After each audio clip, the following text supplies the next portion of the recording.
All right, howdy folks. I hope you're all well, and welcome to episode 3, season 2 of Football Eterno, the greatest podcast you've never seen. Coming to you live from Brisbane, Australia, here in sunny Queensland.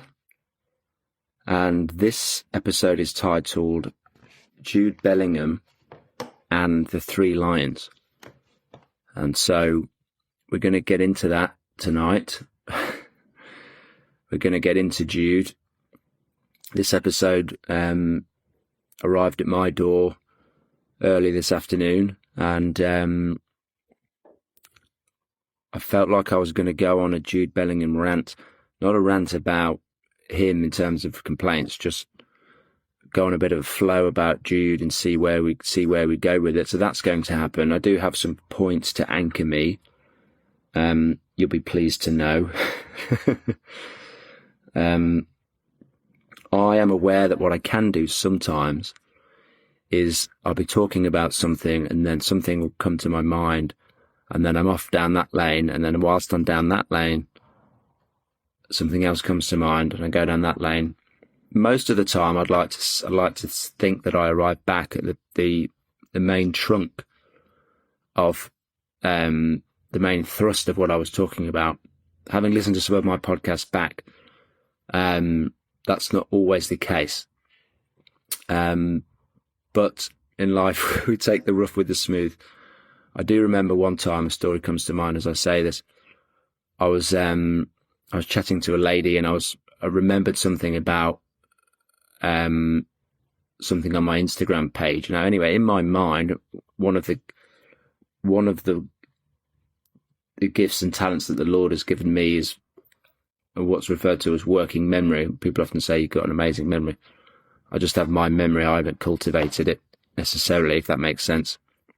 We all have those. And it's great to uncover what they are and put them to good use for God's glory. And one of mine, as I mentioned, is working memory. Anyway, in my mind, I knew where the square was on my Instagram page in my mind that I wanted to talk about. But as I was going through the squares in my mind, I ended up just talking about a few of the squares on my way to where, I don't know where the square was, but it was down on the bottom right. Anyway, I bounced off. I went on this, snakes and ladder journey down my page, telling stories about some of the squares. I wasn't looking at my Instagram post at the time. Anyway, I looked back at this lady, and she had a face of absolute sheer panic. While she tried to follow what I was doing on my side of the fence. I was just skipping through a nice meadow. But obviously I want to, I'm telling the story for someone else's benefit, I hope. And so here we go. Jude Bellingham and the Three Lions.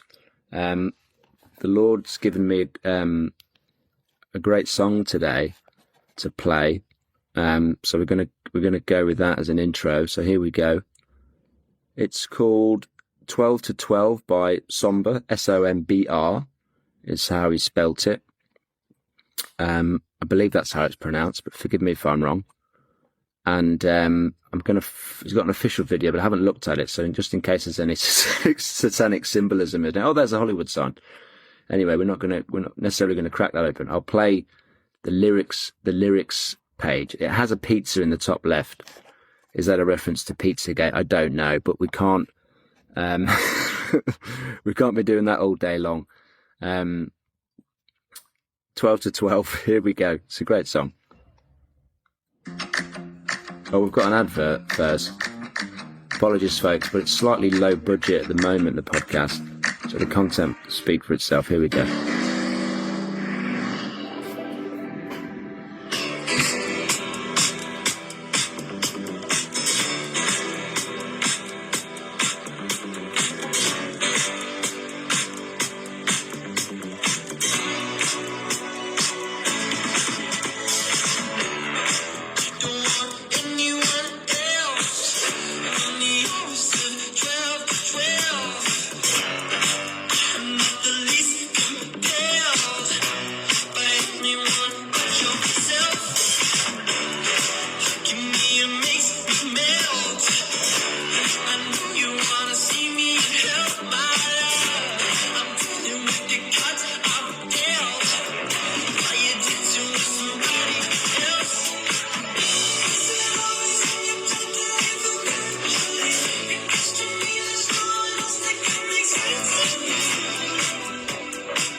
thank you, Somber, for that absolute banger. I mean, the chorus there is without wanting to sound like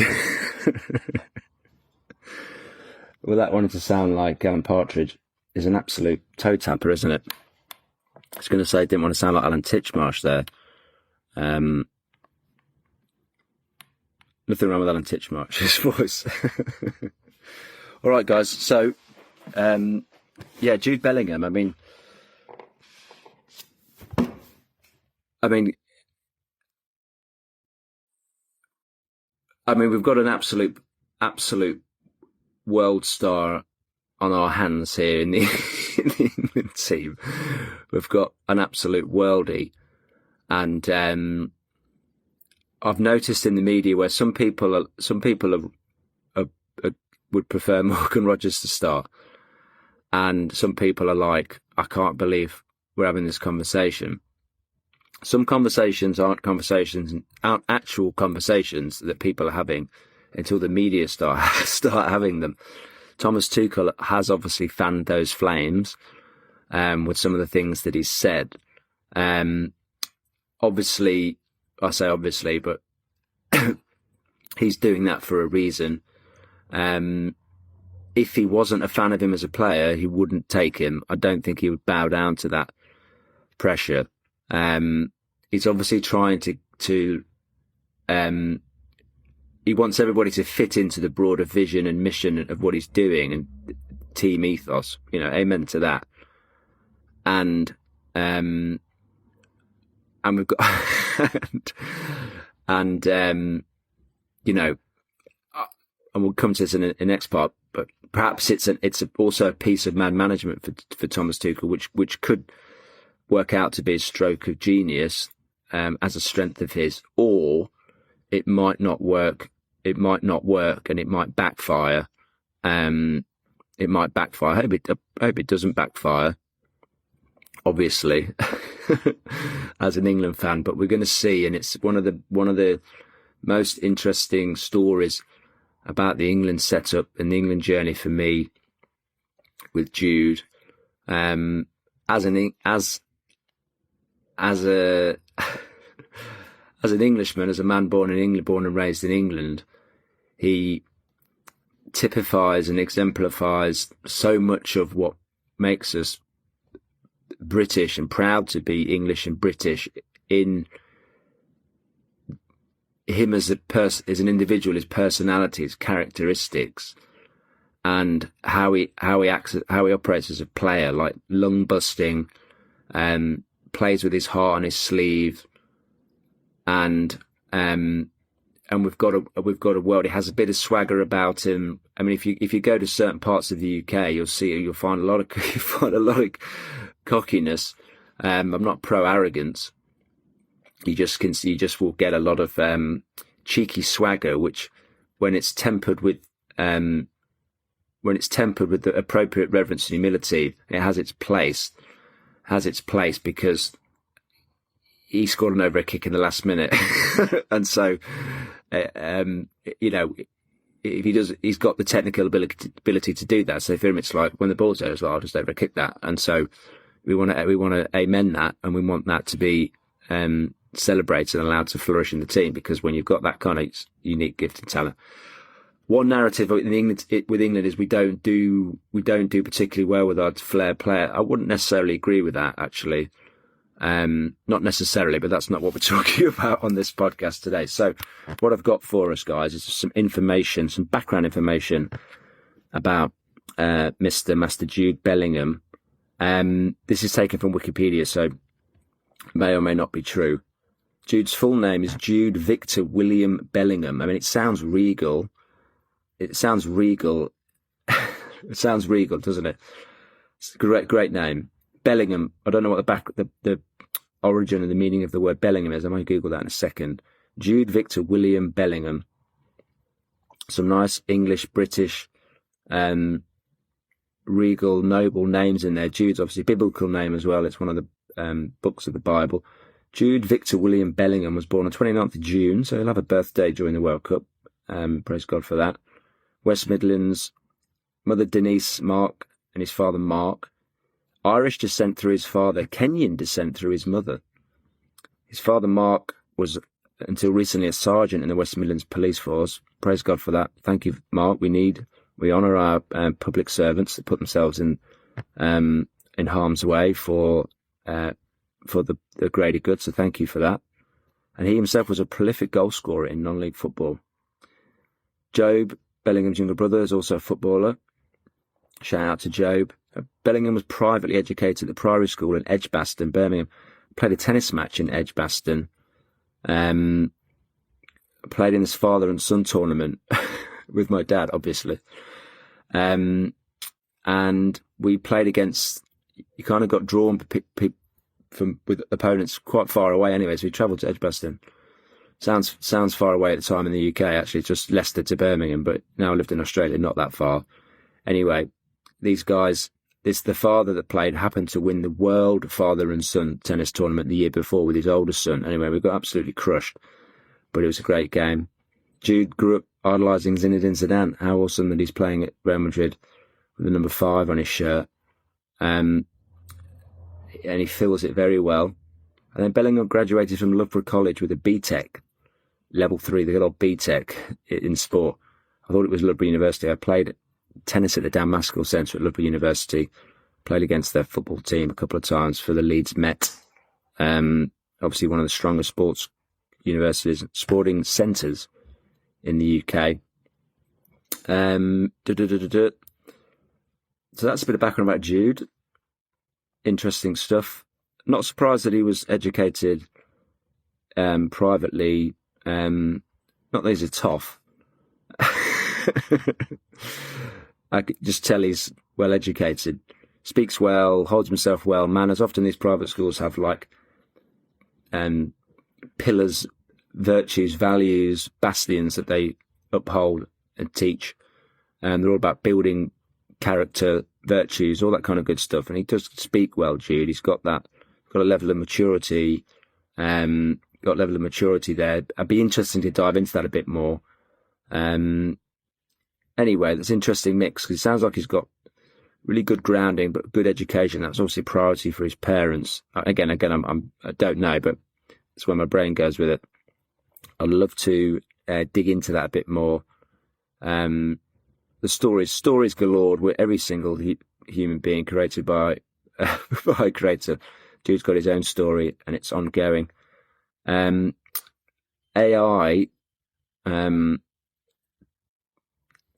espouses that Jude's most outstanding statistical metric lie in his goal scoring, direct goal contributions from the midfield, alongside his elite passing accuracy and defensive recoveries, dual winning percentages. So I basically asked it, statistically, where does he stand out?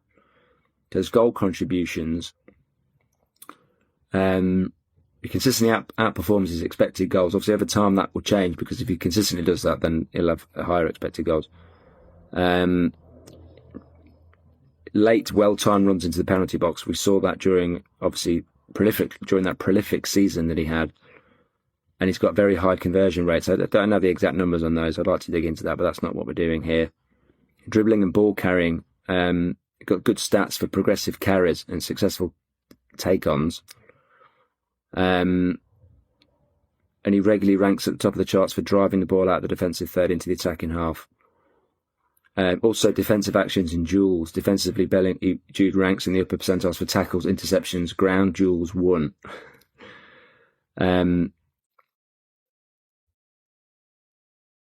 Consistently maintains a high short to medium pass completion percentage while simultaneously posting high numbers for key passes and passes into the final third. So, I mean, you've got defensive, attacking, and this is something that, if you've seen that clip recently on the England YouTube channel, where Morgan's saying that you can just shift, you can change from being like a great defensive midfielder to attacking midfielder. He's basically got the lot. He's what you would call a freak in terms of just the natural gifts and talents he's been endowed with by the creator. And we're seeing them on display. That's just how it is for some folks. Everybody's got their natural gifts, skills, and talents from the creator, and you will experience your relative greatness in Christ, when you know what they are and you use them, you use your talents in service to him in whatever ways he wants you to use them. Jude's got his, at the moment, obviously would sing primarily on the soccer pitch, but that's not all everybody is, of course. But without that he has amazing skills and gifts and talents is undoubted. Obviously, we've got to make the most of those, and that's where personal qualities, attitude, character, all that kind of stuff comes into play. The Bible says that to him or her who has been given much will be expected. And that is somewhat true for Jude, isn't it? Obviously, there is a lot of expectation on his shoulders. You would say some rightly so, some not rightly. Either way, it's there, isn't it? Unmistakably, it's there, and that's something which he has to interact with and ultimately embrace because it's there, and he wants to have some of his post-match chats, and he speaks very well. Jude, he's got good EQ, good social awareness, social intelligence, can read a room, speaks well about people, clubs, good sense of humour, all that kind of stuff. He's just a good all round bloke. Only 22, still only 22, but a lot of maturity on his shoulders. And he was talking about how, he has to pinch himself essentially sometimes. Like, if he can't be happy and enjoying life, then, something's wrong, given, what he's doing, playing for Real Madrid, England, all that kind of stuff, right? Which is true. And when you're reaching for what's possible for you, you're at that interface of what can you do, how good can you be, right? And so that's always going to, ultimately, there's always going to be stretch and growth there. That can exist for anybody at different levels. Like Christian Bale said when he finished doing one of those movies and he was training for Batman, he couldn't do one push-up because he was super thin for the one before it. And so for him, that was his starting point. But again, he was at the interface of testing and challenge in order for him to grow and make progress, which is a great thing to be doing in life, right? We don't want to be apathetic towards life in general. It's not good for us. So we're going to come to Jude's honours, some of the honours that he's had. Borussia Dortmund, DFB Pokal, I don't know what that is. I don't know what that is. Oh, these are some of the things that he's won. Okay, so that might be their charity shield. Real Madrid, La Liga, Supercopa de España, Champions League, UEFA Super Cup, FIFA International Cup, England under 17s, UEFA Champions League runners-up 2020, European Championship runners-up, obviously 2020 with England. Individual, England's Men's Player of the Year 24-25. Birmingham City Special Achievement Award, he's super young there. Championship Apprentice of the Year, Bundesliga Rookie of the Month, Goal of the Month, Bundesliga Team of the Season 21-22, 22-23, Bundesliga Newcomer of the Season 2021, in the Bundesliga Team of the Season 21-22, 22-23, some Copper Trophy runner-up, the Men's Youth Under-20 World Team, Men's World Best Youth Player 2022, Men's World Team 2023, World's Best Playmaker 2024, ESPN Midfield of the Year 2022-23, Bundesliga Player of the Season 22-23, VDV Bundesliga Player of the Season, another Golden Boy Award, which is like some big award, the Globe Soccer Award Emerging Player of the Year, the Globe Soccer Award Midfield of the Year, FIFA Men's World 11 2024, Fifth Pro World 11 2023, La Liga Player of the Season 23-24, La Liga Team of the Season 23-24, UEFA Champions League Team of the Season 23-24, UEFA Champions League Young Player of the Season 23-24, the Laureus World Breakthrough of the Year Award 2024, the Athletic European Player of the Season 23-24, and a couple of other athletic awards. Obviously, the Athletic being a pretty good. They're on top of it, those boys at the Athletic. Anyway, that's Jude at the age of 22, soon to be 23. But my take on Jude from a personal perspective is I love watching him almost as much, and we're getting to that stage, as much as I enjoyed or look forward to watching, was glued to the screen and mesmerised by Ronaldo de Nazario Lima, R9, Brazilian Ronaldo, and I haven't had that like that for a player. I mean, Zidane for me as well was one of those where he just had this genius, like how he did things, how he brought the ball down, his movement, just elegant, like his painting. You know what I mean? I remember Gary Lineker once said, "Oh, his feet are like hands, like the dexterity we have in his hands, Zidane has in his feet." And he said that he's bold. Gary Lineker heard someone say the reason why Zidane's bold at the back of his head is because he's got eyes there, and he can see. Incredible player. But for me, the player that I remember being like just peak, like I want to watch this player. Praise God for Gazzetta Football Italia on Sunday in the UK when he played for Inter, because I was not leaving the house. I was watching Ronaldo. I have that. It's Jude starting to creep into that territory for me, which is easily the best compliment I can give him, because I want to watch what he does. I love the way he moves on the pitch. He's got like a Zidane type air and aura to him for sure. Like he's got that magnitude already for Real Madrid, because when he arrived there, you were like, okay, he's not come to make the numbers up. He's already there. Like, okay, Jude's playing. Just impacts the team. He's make a difference. He's on the pitch. You've got to get him on the pitch.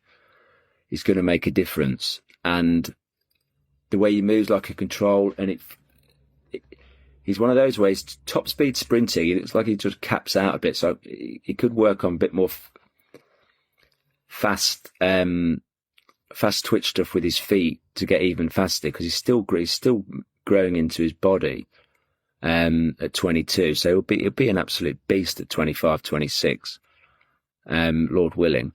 But he's not far off now.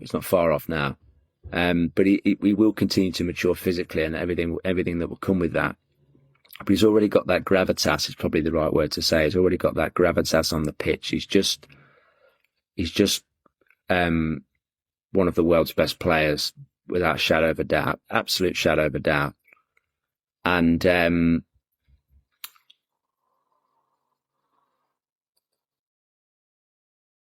he's got that. He's got like the Gerrard box to box physical drive, aggression.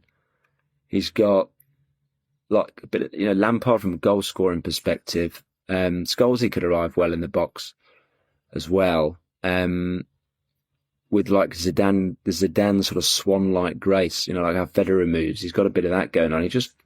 His timing with the ball, and how he runs and his gait is exceptional. He's one of those where with the ball at his feet, he's kind of like, no offense to this, but the opposite of Victor Gyökeres. The ball bounces around a bit when it's at his feet and his speed, and that's something for Victor to continue to work upon. And obviously Victor just wants to do, which is get me near the goal and I'll smash it. And I don't know how many goals he scored today, but I saw the goal that he did take for Sweden today against Tunisia, and so well done to him. But Jude with the ball again. The one thing about R9 Ronaldo was with the ball at his feet, he was almost quicker. It was ridiculous. And when I played, when you got the ball at your feet, you can actually time things not to look quicker than you are, but when you're running the ball at the feet, you can time it where when you go past players, it feels like and the timing works where you're like, he comes in, you just tap it, you move, and you kind of glide through it and things open up. Oh, no, that Jude has that timing. So that's just like essentially spatial awareness where you just know, he just has that. And you can work on it. Well, he looks over the shoulder and that kind of stuff, but he's also just there'll be situations with Jude where you can't, it's a live, dynamic situation. He did that against Costa Rica, where he went beat about 3 players, and I think he had a dig or he laid it off. But in those moments, his raw, natural intelligence that he has to play, to read a moment, to do it instinctively, he's got that. Eze has that as well, just that insane talent, instinctive talent. For me, I'd like to see Eze, I don't say work harder, because it's not about that. It'd be more so focus on a goal that makes him appropriately uncomfortable to get the best out of him. Because, and there's ways. Anyway, there's always a key to help unlock somebody to take them to another level. So they're absolutely maxing out. I mean, Jude's got that hunger and that drive, that British like Lionheart passion and drive that the fans love and connect with. And so we have that with certain players. Like we love Jack Grealish, for example, because he epitomises a lot of our characteristics that we associate with England and with Britain. And that's something which we can celebrate and harness, right? I think the right fit for England is someone that can tune into that, appreciate it, understand that, and work within also improving us where we need improving, tactics, all that kind of stuff. It's important that we don't dilute who we are as our identity. And I'll come to that later, but we've got to double down our identity whilst still working on gaps to improve us generally, and doubling down on our identity at the same time, because that's what is going to win you consistently win your trophies. And so, we're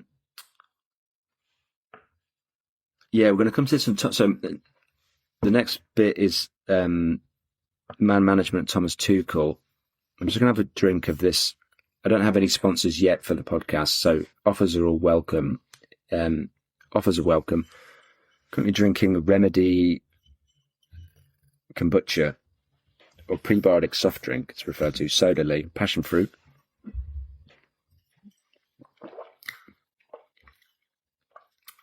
It's just a refreshing burst. 10 calories per serve, but you got to check the back for per serve.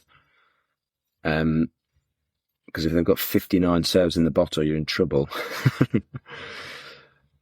But there's only 1 serve per bottle, so basically it's 10 calories per serve. I would just say 10 calories per bottle, guys. But hey, I'm not in your boardroom. Not in your boardroom just yet. Okay, right, man management, Thomas Tuchel. So,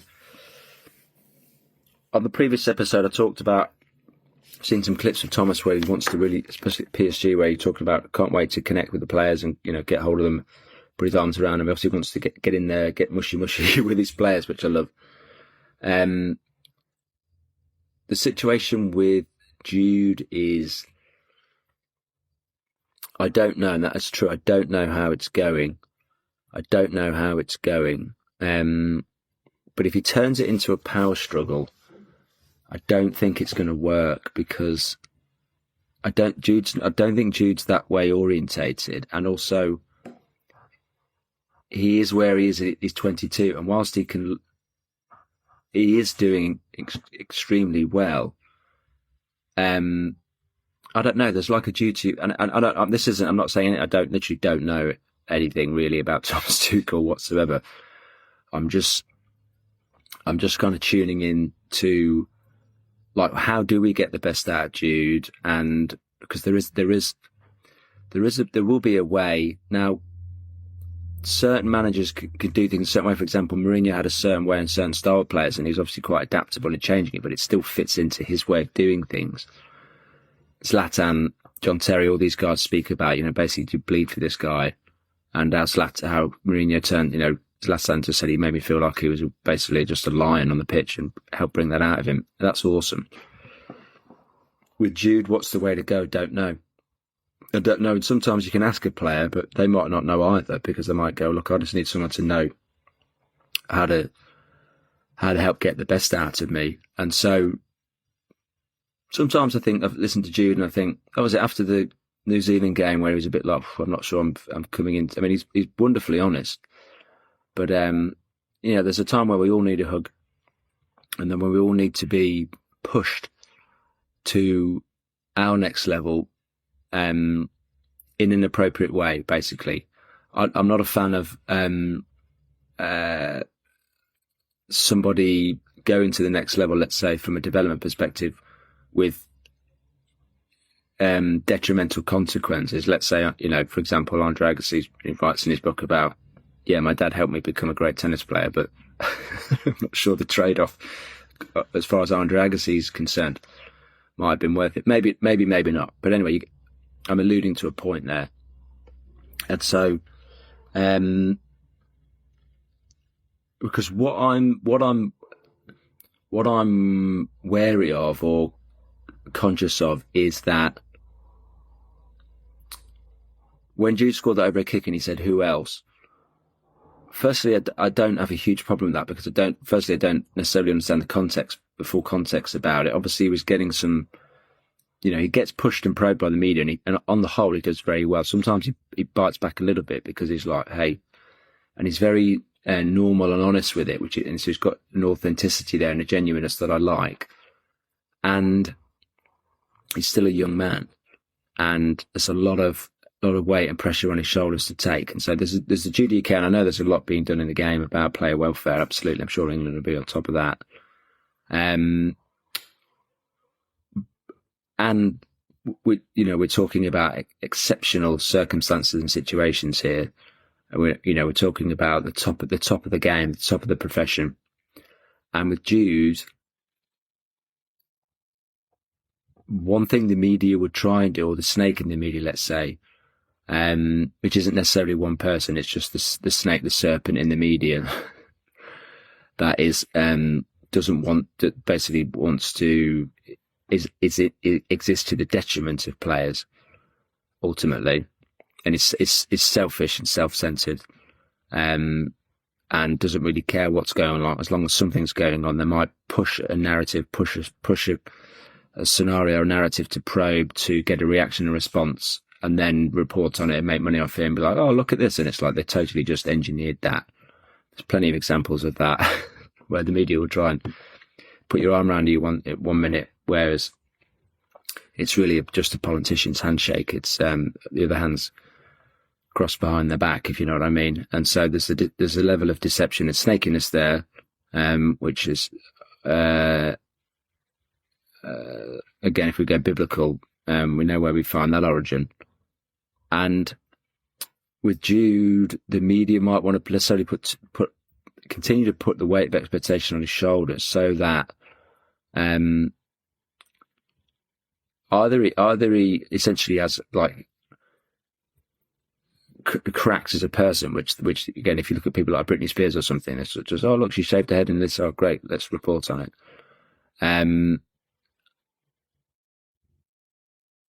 So they'll want that to an extent, and that's going a bit MK Ultra, but these things are out there, folks, and this is part of the world, an element, a layer of the world that exists and very much exists in sports, in media, and entertainment. I'm not going to go too deep on this, but like I say, there's things out there, there's institutions out there that essentially have ill intent, or at their core are self-centered, greedy, which is the antithesis of the kingdom of God, essentially, which is servitude, others orientated, right, for the benefit of all.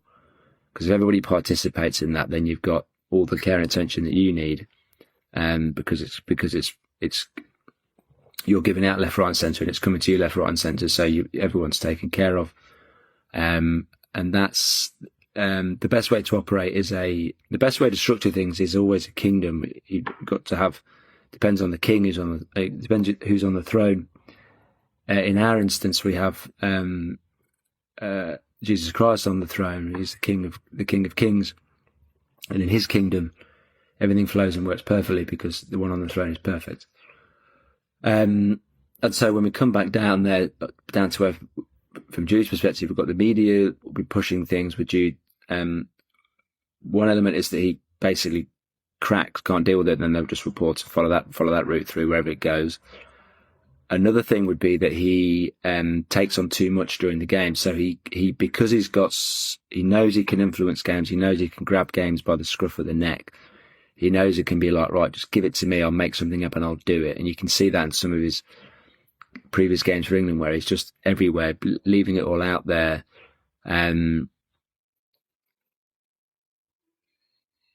Just flying around the pitch like a thoroughbred horse. Is that it veers off that way, and essentially tries to do too much in the game. Thomas Tuchel won't have that and could pull him. And then he's frustrated and boom, and then something happens there. So this is where Jude has to, obviously, continue to have great people around him, which it looks like he does. Praise God for that. Whereas the key for him is going to be his decision-making. So if I was speaking to Jude, I would say, key for you, Jude, is to understand your role as let's say a king in the team, and what that actually means in terms of not shrinking, so utilising your natural skills, gifts and abilities and talents for the benefit of the team, not trying to be a team wolf, like a movie Teen Wolf, not trying to go too far, but also not, if you feel like there's a natural instinctive intuitiveness that you just want him to celebrate and for him to continue doing. If you feel it, do it. If you see it, do it, because what's got you here, there's things to double down on. And it'll be tempered with not trying to do too much, because part of what he can do is bring out the best in players around him. Amen for that. On and off the pitch. And also just strike that balance, like the perfect decision making, which there'll be ways to access that for him. But essentially, if that could be something he could be conscious of, is like one of his great gifts is his decision making. His judgment, wisdom. I mean, these are things which, again, the Lord endows people with: the spirit of wisdom, the spirit of understanding, seeing the bigger picture. Really seeing the bigger picture in many, many ways, right? And so, for example, if he's through on goal in the last minute, does he square the ball to Ollie Watkins for a tap in, or does he try to take the shot on himself and it's saved, or something like that, or try and do? So, one thing there would be if he double thinks, or the influence there from the snake would be in that moment for him to make the wrong decision. Now, how do we know what the wrong decision is? Well, time will tell, but also he will know himself, and so I'd have to speak to him most likely about that. But essentially, that's something key to focus on, is decision making. Not to overthink it, but to be aware that one of your natural skills, gifts and talents is your decision making. And so something would be like to watch back games and footage, or moments in games where somebody can see whether he's made an incredibly great decision, and just to take him back into that and say what was existing in that particular moment for you, take him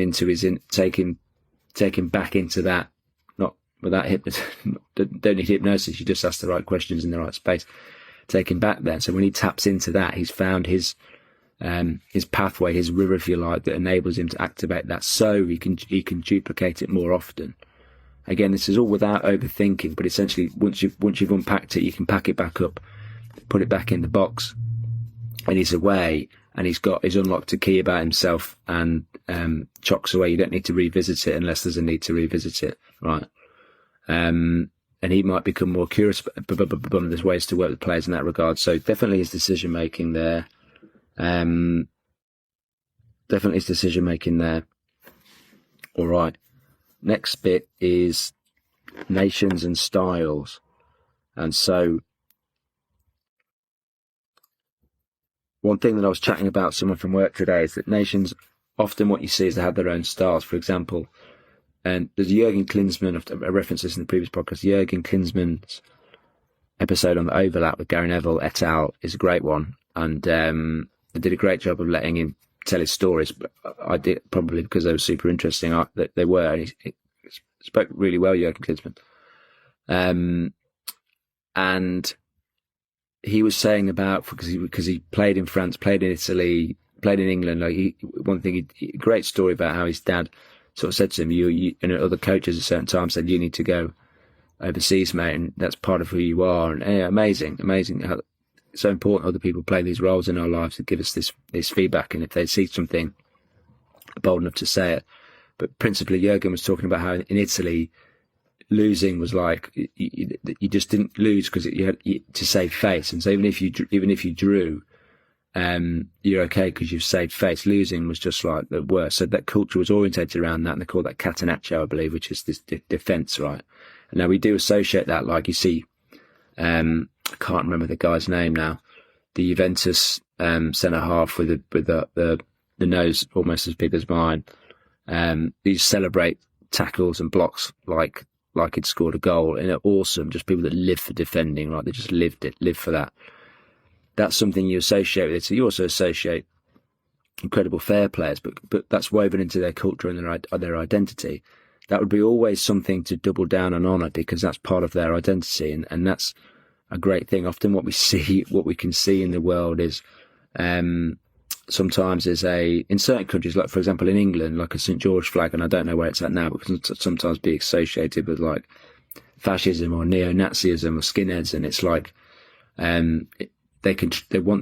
often what the enemy want to do is try and erode people's sense of national pride and a recognition of the positivity of a culture and its identity, right? You want to get rid of the bad, keep the good, keep what makes you you, right? There's a quintessential Englishness about England and Britain that is part of its identity, and it's to be celebrated, and it's woven into our fabric and our DNA, and that also has its representation on the football pitch. We love, Euro 96. I mean, what swept through the nation, the country at that time was just amazing. I lived it. I was fortunate enough to live it, and also watched my Son of the Des about 69 times. I loved it, captured it really well. There was so much there to be celebrated that was alive and well in England at that time. You go back to Italia 90, Terry Butcher bleeding. It's this like, leave it all out there, heart on the sleeve. Come on, the extent to which we get behind the teams and the players, we want them to fight. We want, battle, right? That's just woven in. It's woven in. And someone might say, oh, you've got to be tactically disciplined. If we try and be the best at what another country does well, we'll lose ourselves, and we won't be able to do it, because that's not naturally in our DNA and fabric. Do we need to look at best practice? But yeah, of course, obviously, of course, and there's been huge strides made in that area. Look at what England's been doing at some of its other tournaments, and whilst riding the main horse of our national pride and our identity culturally, and how that shows up on the pitch, because that's also going to create the best connection with the fans. And as you've seen at Arsenal with Mikel Arteta, that symbiotic relationship between give the fans something to cheer about, and it boosts the players. It can take you to another level. Novak Djokovic on a tennis court, semi-final, final, where it's a huge rally and he wins it with a backhand down the line and he roars. You can't do that when there's no crowd there. You can give it a crack, but you're not going to be able to reach that without everything, with all the conditions being there. He probably can't play that shot in practice because you can't duplicate those conditions. As Simon Jordan often says on TalkSport, the jeopardy, there's got to be something on the line, that meaning that takes players, athletes to another level that's beyond a previous a previous, something else that they've previously been able to experience, where they're surprised themselves, but they pop into a new level where they're like, right, this becomes it. Let's make this the new norm for a while. Let's get there. And you need opponents to do that. That's why it's always appropriate to have healthy respect for your opponents, because remember George St. Pierre writing in The Way of the Fight, there's no opponent, there's no contest, there's no challenge, no test, there's no growth. You can't get your hands on a trophy and feel that feeling with the sweat and the mud all over you without the challenge in the opponent. The reward is part of the journey and the testing. Look at Arsenal, right?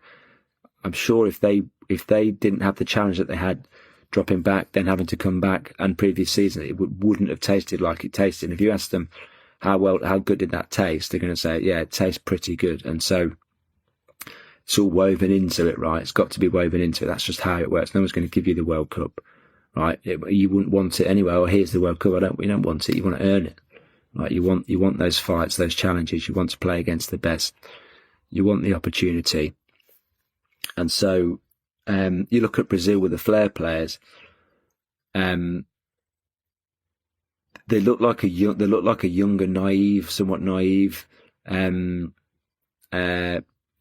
of themselves. They don't have the same. I don't know whether it's men, don't have the same kind of men in the team. I'm not sure what's going on there, but they're in a growth phase, a renewal phase. Brazil, I don't know how often they've gone and got a non-Brazilian manager, and Ancelotti, obviously a great manager and a great bloke. Interested to see they could hit their strides. They need a raw Brazil. They need to put a performance on against the top team again, because their confidence has been walloped after the Germany game. I've really recovered from that Germany game where they got absolutely spanked. But we know what they're about, right? And we want to see that. We want to see that on the pitch.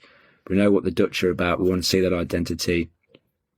Certain up-and-coming nations have got to kind of find and forge their identity, and that's a great thing to see. You see that with some of the African teams. Ivory Coast, love watching Ivory Coast. Morocco's got a strong identity. They've got they look like real fighters, these blokes.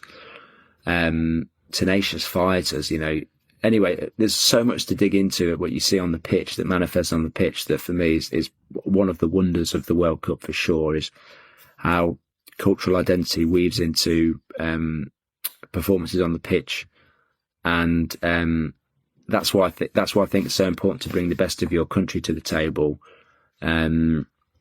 because that's what the World Cup's about. It's nation against nation. It's a fantastic thing. It's amazing how sport plays its role in the broader cultural piece, and what it can do for people, what it can do for nations. I see a lot of times in the corporate world, companies that struggle with identity and how that impacts essentially their company's performance, its ability to make decisions, hire, retain, all that kind of stuff. Because essentially, if you don't know who you are and what your lines in the sand are and where you're going and that kind of stuff, you're just going to struggle. You see it in sports, the clubs and the countries that have clarity on that and a project focus to it, essentially, give themselves the best chance of success. Either way, when you make a clear decision like that, it's better to take a line in the sand and make a clear decision and move forward with it than is to be, I don't know, I'm not sure, to have lack of clarity. That will ripple through a team and hurt a team, and people won't know where they're going because they're not uniting around anything. And if you've got poor leadership where you don't have that clarity, you're on a hiding to nothing, basically. So, example out in the corporate world would be a company like Arup, who started by a guy called Over Arup, who had very clear principles, part of his character and his DNA, which that business is not with us anymore, but that business does a lot of work to honour, to identify, codify, and draw out, okay, what made Over Arup and how did the business grow to be successful through him as the founder and the leader. Let's take that, extract that, study him, understand that, articulate it, communicate it, and then we'll keep pulsing that out through the business. And have boards of, trustees and working groups that essentially look to try and make sure that the businesses, because it's a global business now, operates with those values in mind and those principles, it kind of keeps him alive without him being here as best you can. Because I would argue that if that company isn't doing that, then it's no longer Arab, it's just another business, and it can lose its way. Whereas if they keep doubling down on who they are and their identity, when you have someone like that who's a pioneer in its area, if you're going to be Arab, then it's got its name on the tin, and so that's the right way to go about things. And they hold a lot of value, inherent value, by doing that in the marketplace. Both to the talent they're looking to attract, clients, projects, everything. It's like, well, actually back in the day, Arab was super suited to these types of projects. Okay, well, why? What was unique about Arab? Why? And then how do we continue to pulse that out and communicate that? I call that return on intention, essentially. Where you occupy the space, you win projects that no one else can win because your story, your narrative, you do what you do really well, and you keep doing that. You pour in who you are, and you let those rivers go wherever they're supposed to go. If they're supposed to go into Africa, a water project in Africa, great. If it's supposed to go to a high rise in Tokyo, great. But if it doesn't, then all good, because that's not a space you're supposed to occupy. Everything has its place in the world. Jurgen Klinsmann was talking about when he got asked to be the German manager. Basically, he said, look, guys, he'd been living in the US for some time and spoke to a lot of coaches there. Anyway, I definitely recommend watching that episode, guys, of The Overlap. And he spoke about how basically Germany was struggling. A few names got tossed around. Came over to Jurgen. He was like, look, guys, if I'm going to do it, I want to do it my way. And so he was big on data analytics, loads of other stuff, which now is absolutely commonplace. But at the time, it was new. It was pioneering in soccer, in football. Anyway, what was great about it was he basically said, look, guys, well, what you've been doing isn't working, so we might as well try something else. If it doesn't work, we don't do it. He engaged really well with the players, and they had some early successes, I think. And it took, so that what he was doing took. He got accepted by the players. Maybe had some good results, some right timing, some good results, and boom, they're away. When you look at Alex Ferguson, right? Like, there would have been, I think he struggled initially, but there was a point where the tide started to turn, and then boom, and then they never look back. And so that seemed to be the case with the German team and his philosophies. He obviously was a German man. German player, played in the national team, understood that identity, and he brought in some new things which took them to the next level. So that's an example of looking at what's out there, what can work well, bringing those in without compromising the core of your identity, basically. And he actually brought them back, actually got all the players together and said, who do we want to be? Did a brainstorming session where they put certain key words that would have embodied what they were talking about.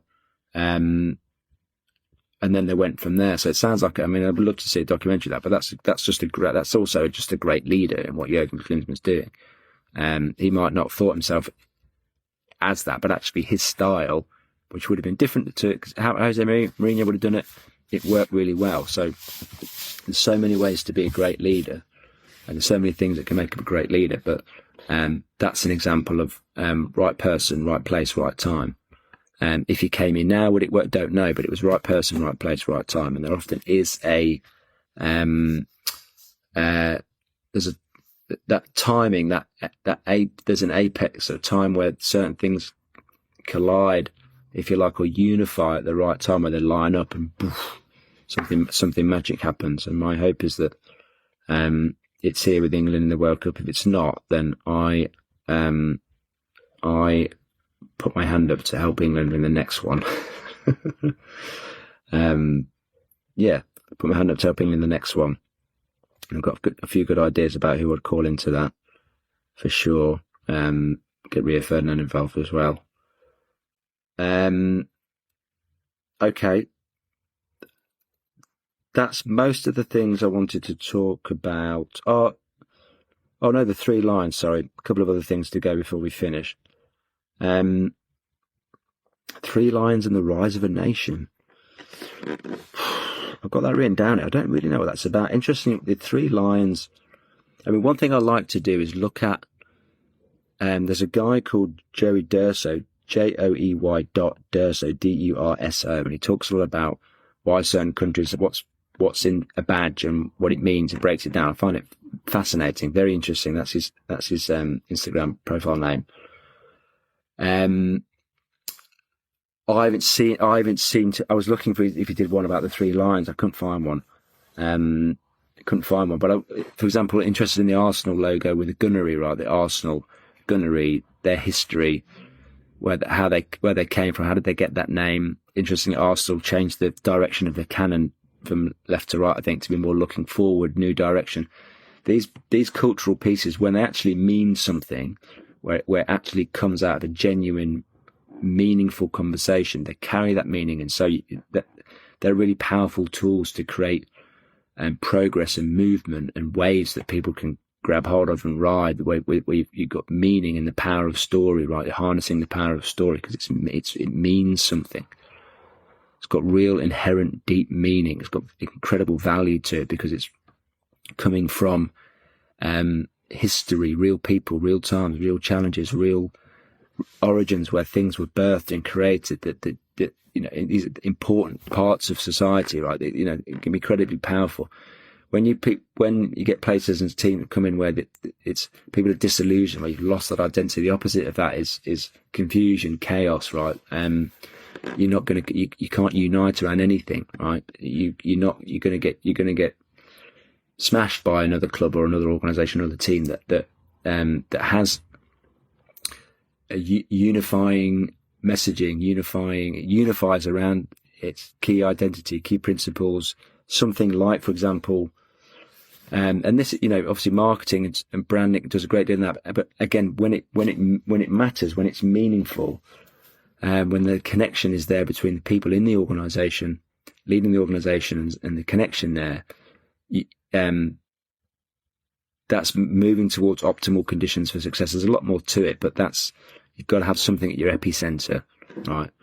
The 3 lines stems back from the 12th century, King Richard Lionheart. Be tapping into that Lionheart. That's one thing I like about Jude Bellingham. He's got a lion heart.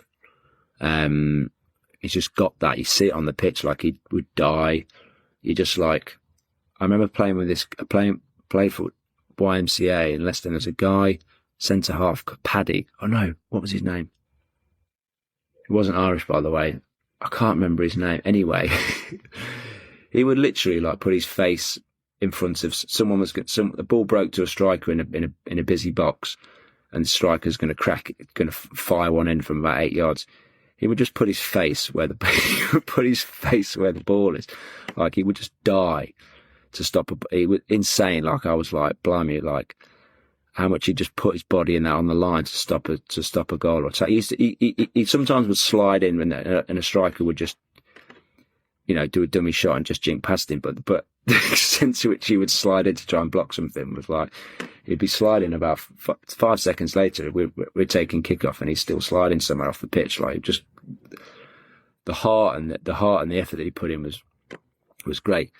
He didn't have the talent of Jude Bellingham, but he had that, right? And so talent without drive or ambition or anything like that, it's just sitting there without wheels, right? No engine to rev. So yeah, I'd be tapping into that. I'm sure England do this, right? But tapping into that and really trying to bring it alive for the players. What does this mean, these 3 lines? What was going on at the time? Well, interestingly, it spoke about when King Richard came in, the other monarchs had certain lines that were associated with them. And then when he came into power, he united those into one. So there's some story behind this unification, right? Now, I've not been back to the UK for some time, but I'm certainly interested in what's going on there. I don't hear great things. And again, what can happen here with countries is there can be an erosion of national identity. I've touched on this before earlier in the podcast, but where, for example, in America, let's say you have lots of national pride, the flags, cars, you have loads of that everywhere. People can say what you want about it, but I'm just saying you have that there, right? You have it a lot. You have that a lot in South American countries. People, passionate, love their countries, and we have no problems with it in certain nations. And Japanese, right? You know what I mean, right? But when it comes to the UK, it seems to be like this hotbed where there's been so much mixed in and misassociated with it. And again, there has been obviously extremists in certain areas that I would say actually that's not those, let's say, skinheads and stuff like that. That movement or that period, there was that football violence, that kind of stuff. That's obviously not what we want. That's not what we want. There's deeper roots to that that there's a whole other podcast. But essentially, that's where our fighting spirit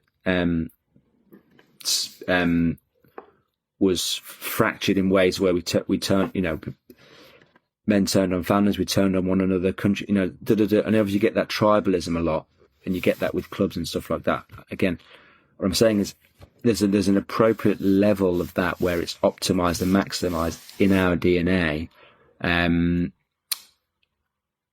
if it's not given the appropriate avenues, then it might want to find a home in other places, and then you've got, political challenges, socio-economic challenges, all this kind of stuff that can go on a macro and a micro level, which can cause combustion and tipping points and all this kind of stuff, right? But essentially, for example, there would be a way to unite Great Britain. When we go in the Olympics, it's Great Britain. We know someone from Scotland. We can do that in its appropriate place and space. And I think we have to find something for us all to unite around. And perhaps it is a fight, and there's ways to fight. In the Bible, it talks about our fight is not against flesh and blood; it's against principalities, powers, and spiritual places. And the weapons of God are mighty for bringing down enemy strongholds. And so there's ways for those battles to find an avenue. There's healthy sports you can engage in. Boxing, rugby. The sport can play a really healthy role in everyone's life, male and female. And as we know, violence shows up more, typically statistically, more in men. There's more suicides with men because the methods by which men attempt to take their own life, they're more successful than women, which is what I hear, because they do things in more violent ways. It's more violent with the suicide attempts. And so, again, there's broad strokes here, and I'm moving into fields where I don't have appropriate, all the right data. But what I'm saying is that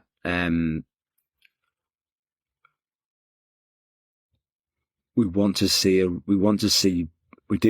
Britain great again. We really want to identify what is it that made Britain truly great.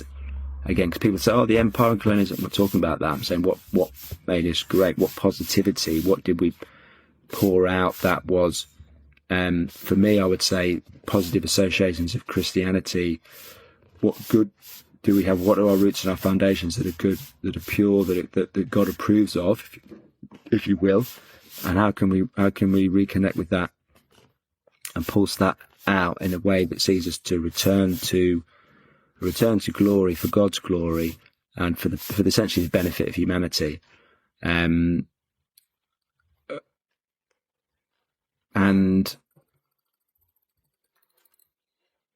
England's football team can play a role in that. The Scottish team, great game. I mean, my ancestors, my roots are from Scotland. Kilgal's my family name. It actually means church on a hill. It comes from Fife, which I believe is around Aberdeenshire. Apologies if that's wrong. But I feel a strong association, strong tie to Scotland through my ancestral roots. I've been to Scotland, and it felt, I could feel, it felt powerful to be there. It felt like felt like I had roots and bones in that land, if that made sense, right? Now, if someone could go back and say, well, actually, your ancestors came from, Nordic, and you've got Gaelic and all that. Yeah, there's a lot of that mixed around there, but essentially, I'm happy to explore that. I also feel a strong connection to Scotland. I basically support any British team. If Wales are in the World Cup, I want them to win. Scotland, obviously, I want to win. I want them to win the games. England, I want to win the games. And, and so on and so forth. I don't want to get too much involved in Northern Ireland, Republic of Ireland conversations at this stage, but I don't know enough about it. But essentially, obviously there's been huge battles in the past between these two nations, but that was also potentially a power struggle where there was a desire for things to be conquered. And that's not necessarily what needs to happen for us to have a unified Great Britain. That's not what needs to happen. You need to have a synthesis of ideology or a meeting. So what can we all gather around? Well, like, we can all gather around this, right? If we can meet around that, then we can actually all gather around and do our best to live harmoniously. Now, if you have a tyrant king or a king that wants to dominate, then you're going to struggle, because you've got to do something. You've got to do something, because if you don't, your people, your land are in trouble. So there's a level of self-defense there, which is appropriate. And that should always come after appropriate attempts at discourse, because if we can get somewhere with discourse, then happy days. All right.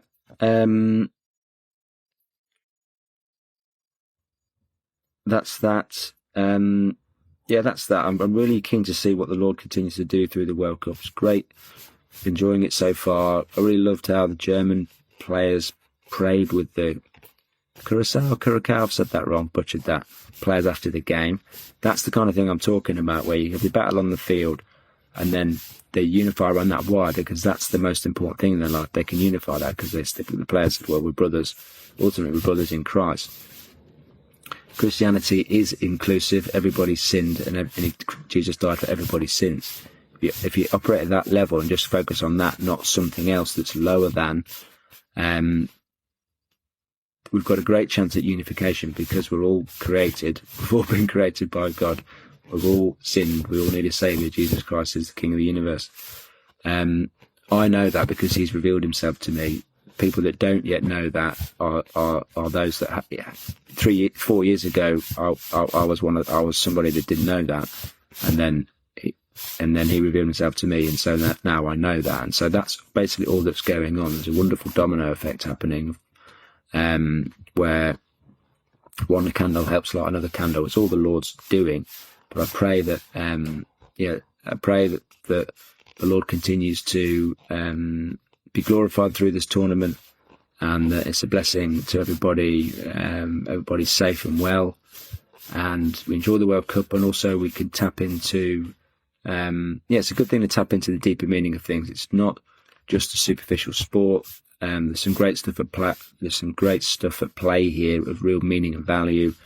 I've seen a few clips of some people who are, let's say, conspiracy theorists, but they'll show like the opening ceremony where someone does the Illuminati sign with the eye, or seeing like there might be that stuff going on there, because the world is the way it is, and there are enemy forces at play.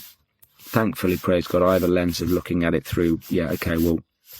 Jesus Christ is still on the throne. He's been given all power and authority. So the enemy will be doing what the enemy will be doing. I like to focus on, for example, the German player that scored, put his crown down for Jesus. The players playing after the game. The Scottish guy, that winger number 17, I don't forget his name now. Great testimony on the BBC where he spoke about how finding God has been really helpful in his life. So praise God for that. And well done to the BBC for not being afraid to publish that and write about it. Obviously, they're doing a piece on the player, and the player talks about that. But you get some places, some media outlets. I'm not saying the BBC is the best thing in the world since sliced bread. I'm just talking about well done to the BBC for publishing that story. It was nice to see this morning, and nice to read. So praise God for that. Great result for Scotland. Great result for Scotland. They hung on in there. Obviously wanted the win. They got the win, and away they go. Really looking forward to Scotland-Brazil. I mean, that's going to be an outstanding game. Outstanding game. And England-Croatia is obviously coming up on Thursday morning. I actually like that we've got. I think Croatia is an incredible nation, strong faith-based nation, Christian faith. I would say Catholic, but I'd say Christian because I'd say Christian, and that's me. And 4 million people. Again, there's so much in there. Roy Keane touched on this. He said the Warriors, the Croatians. He's absolutely right. But again, such a great story under that. Like, why are they warriors? Incredible players. So much to be proud about their nation. I think it's good that we've got them at this game. I don't know if they're the force. I don't think they're the force they were, but don't take that back, because say that you're paranoid about the Croatian team, because you'll never get an easy game again. They're never going to give you the game. And got some great talented players. I mean, I was chatting to someone in sauna the other day about, this was pre-war, if you like, when it was Yugoslavia, obviously Croatia, Serbia, Montenegro.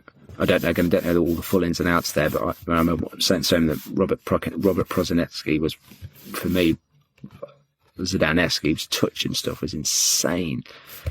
Sinisa Mihajlovic, probably best left foot free kick you're going to get in world football ever. Dejan Stojkovic played for Milan up front, left-footed player, incredible player. Loved some incredible players to come out of that nation. I've only named a few there. There's many. Obviously, Luka Modric, incredible player. Anyway, I like that we've got that challenge at the start. I think it's better than us playing against like a Panama or something like that. I don't think we get much value out of those. We might get a win. If we don't win playing brilliantly, it doesn't seem to do the job. I think we're at our best when we do have a tough challenge. Unfortunately, with some challenges that we've had of late, in semi-finals and finals, I mean, amazing. Have just been a little step too far for us. But I do think we play our best when we rise to the occasion and we're not scared. This is something which is really important. Remember when we played Brazil, Ronaldinho, and that, I just felt like we shrank and we shrank. And we've got to come out and be like, nah, we've got to come out and be brave. The righteous are as bold as lions. We've got, 3 lions, lion heart. I want to really be tapping into that, because where fear might, and this is where you've got to have honesty and good group chats with the players, where fear is, if it's there, you've got to name it. You got to name it, talk about it, and get it out. So what is it? You say, I'm scared of, I don't know what it might be. Some underneath, some people might be scared of success because they're might be scared of the spotlight, what it brings, or they're scared to be in a new echelon of their career. Anyway, there's all sorts of things you can tap into the players, good sports psychology around stuff like that. But essentially, we want to get to the root of it, and then we want to do things, put things into practice where they help eliminate fear, and we move forward. We show courage. Courage is what you do in the presence of fear, not necessarily eliminating it. Essentially, fear will start to dissipate and die off when you take steps where the rubber meets the road. So where in the moment where you've got a choice, you make a courageous choice, and that gets rewarded and celebrated irrespective of the consequences, because you've got to reward the appropriate inputs if you want the right outputs. If we start saying only be courageous if it's going to be 100% success, that's nonsense. You're never going to get anywhere with that. Obviously, you can do a lot of youth team level to show that, but we're talking about it. So that England-Brazil game, the players in the Premier League where we say, they're on top of their game, we come up against another nation like that. And I think fear won out, right? With key players and key moments. One thing I like about English players at the moment is that they're not afraid to go overseas. Often, even though the Premier League is one of the strongest, if not the strongest league, because people grow up in England playing it, they don't have that, the cultural experience, broadening their horizons, etc. And secondly, you might not know how good you are as an English player unless you go and rip it up in La Liga or Real Madrid or something like that. So good on Anthony Gordon for going to Barcelona. Like, how brave is it to go to Barcelona for a start? Like, well done him. I've seen some clips of him where he talks about his process, his learning, and so if he keeps going like that, he'll have a very good chance of being successful. Ultimately, in the long run, over a long period of time, because he's got an attitude of learning and growth and a student mindset. And so, well done for him for going to Barcelona. I hope that it goes really well for him. And yeah, you've got your Jordan Sancho, obviously Jude going, Jude, stuff like that. Harry's done that now, and this is a good thing for the England team. I think it's a good thing. It's a good thing. Because sometimes we need that somewhere else. Not everywhere. For example, you know, Italians, where most of the Italians, we had this discussion before where you'd say, right, the best thing is actually you need 60. Italian had a great national team. They had about 65% Italian players in the domestic league, and we always talked about England was about 30% because we brought in foreign talent, brought a lot of money, brought the best talent in, less opportunities for England players. I understand that. People would say, oh, well, it creates a crucible where it forces them to be great. You've got to find the right balance there. Essentially, you need pathways. You still need pathways. Anyway, the Italian players, even if they're all playing in Italy, they didn't give two hoots about another country because they were courageous, they had a strong sense of national identity, and they played their game, and they essentially believed in themselves, and they just did. So it's almost like fear didn't really come into the equation because it just didn't really come into the equation. They were united. They didn't seem to have any fear of what they were united with the fans. It just seemed like they were, as an example, all moving together, where it's like, we're going here, we're going to try our best. If they didn't win, they can walk to the fans and say thanks for cutting. They're still unified. Whereas in England, what can sometimes happen, again, the media can play their role, is the fans can turn on you and stuff like that. It's like, if the players do what we know the fans want to see, then the fans are going to be happy. And we had, for example, Italian 90, which didn't start that well. Loads of pressure on Bobby Robson, a great manager, by the way. And then it came good, and we had that run where we went through it.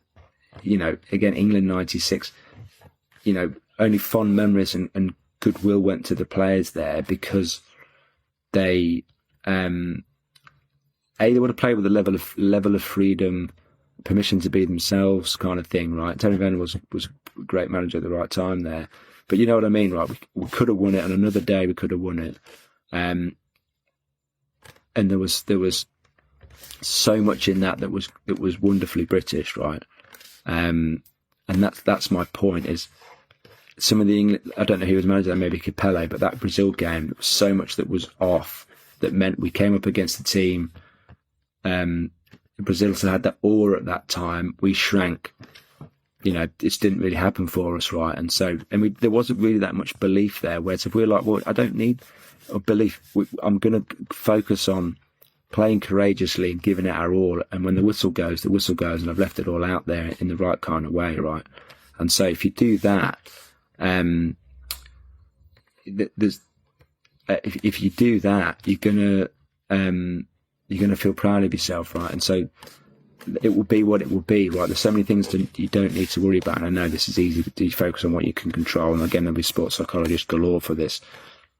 I'm sure there were at the time as well, and we still saw that fear creep, basically. So we want to stomp on that. We want to stomp on the enemy's head when he tries to bring that in. Anyway, that is the end of the podcast. There's a lot in there, isn't there? So thanks for tuning in. Thanks for listening. And we're going to end with a song. I was going to go with Hey Jude. I think it's the Beatles, but I'm not going to do that. I'm just going to play that song again because I like it. Oh yeah, I was going to say, music is a wonderful tool to influence your not just your emotional state, energetic state, right? Good song comes in, you want to get dancing. One thing that's good to do when things can feel like they're getting a little bit too serious is a bit of humour, a bit of laughter. And that's something else which is wonderfully British, is our sense of humour. I was saying to someone that I think it's probably because the weather was so bad over the years that we were sat huddled around it, the rain dripping through the roof, that we just had to force us to make jokes and entertain ourselves. And that's why we've got essentially, obviously, the best sense of humour that the world has ever seen by a country mile. And so that's a great thing. We want to keep that as well. Hopefully Thomas Tuchel's got a good sense of humour. Imagine Capello trying to have a laugh with Capello. Oh, hopefully, you know what I mean. But you get my point, right? And so, Harry Redknapp would have been good value. I would love to have seen Harry Redknapp as England manager for a bit. I mean, come on, he just couldn't have failed. It would have just been like, well, he's not going to fail. He's Harry Redknapp. We want him doing the job. So anyway, it didn't happen. And Big Sam got the job, as if Harry Redknapp didn't get it. Anyway, it's a criminal that didn't get the job for a bit, just a bit, But that's what I mean. It's where you go, right, what about the tactics? And I'm not saying the area doesn't know tactics, but he knows football and he knows how to get players bring the best out of players, get players in a good state. I remember Rafael van der Vaart saying at Tottenham, it's like, what's how you do tactically? And it's like, and just kind of like, picks a good team, lets us play. And so, sometimes we can overcomplicate things. And I was saying a great example of one of the masters of state management is Tony Robbins. Obviously, he spent his entire life studying that and tools to do that. He was at once heard him talking about a workshop that he did, a seminar they did in his early days, where he got, let's say, a hall in a hotel that was actually right near a train station. So he would have had, I don't know, let's say he had 100 people in it. And they didn't realise that one of the reasons why the booking price was particularly favourable was that it was right by the train line.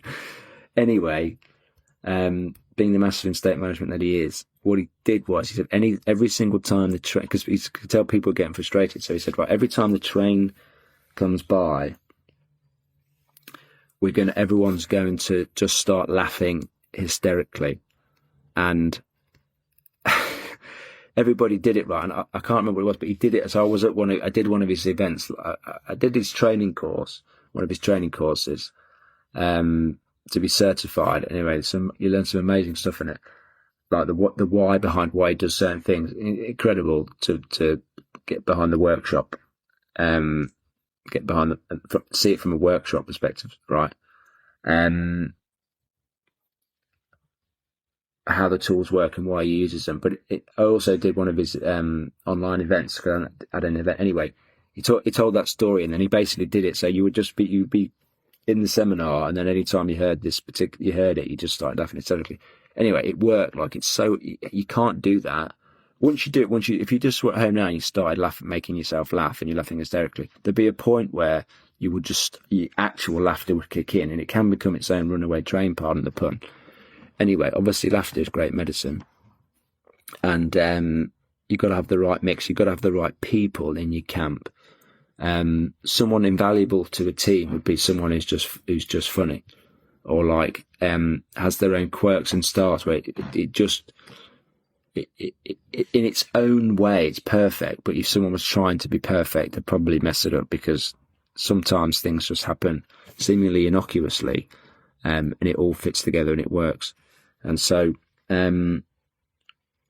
key for me would be knowing when to be quiet. Obviously, I heard a quote somewhere saying, "Never miss a good opportunity to shut up." And so I'm going to do that now. I'm going to go back to 12 to 12 somber. Thanks for tuning in, folks. Praise God, and I'll see you again soon.